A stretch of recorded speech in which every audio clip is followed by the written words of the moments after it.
மாமுனிவர் வியாசா, உமது தியானத்தின் ஆழத்தையும் ஒழுக்கத்தின் வலிமையையும் கண்டு நான் வியக்கிறேன். சொல், உனக்கு என்ன வேண்டும்?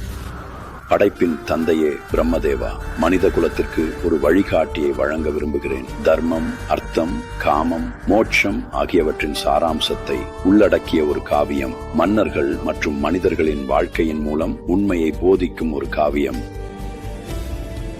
இந்த தரிசனத்தை நான் கண்டேன், ஆனால் ஒரு மனிதன் பதிவு செய்ய இது மிகப்பெரியது. உமது விருப்பம் நிறைவேறும் வியாசா. மகாபாரதம் உம்மூடாக பாயும். அதை எழுத ஞானத்தின் அதிபதியான கணேசனை அழைப்பீரார். அவர் ஒருவரே உமது வார்த்தைகளை எழுத முடியும்.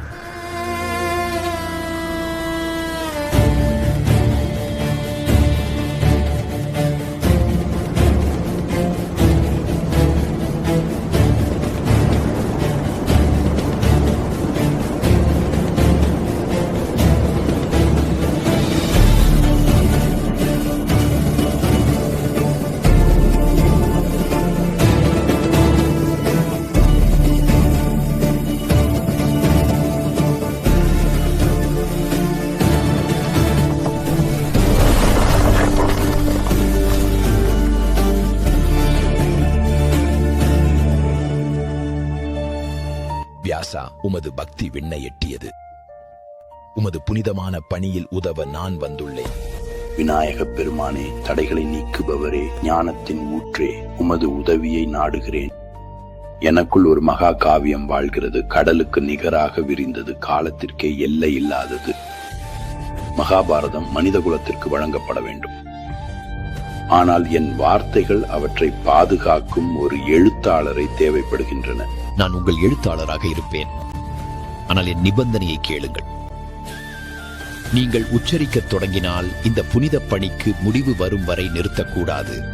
ஏற்கிறேன் கணேஷா, ஆனால் என் நிபந்தனையை கேளுங்கள். நீ ஒரு செய்யுளை எழுதுவதற்கு முன் அதன் அர்த்தத்தை முதலில் புரிந்து கொள்ள வேண்டும். அப்போதுதான் நாம் அடுத்ததற்கு செல்ல முடியும். அப்படி ஆகட்டும். இந்த மகா காவியம் தொடங்கட்டும்.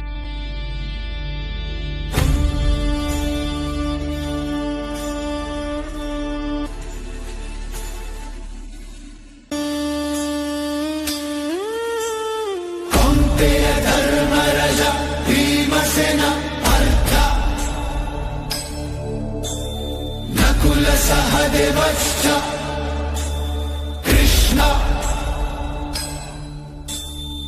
सुयोधन दुर्योधन अश्वत्थम कर्ण भीष्म पितामह द्रोणचर्य संहस्तथा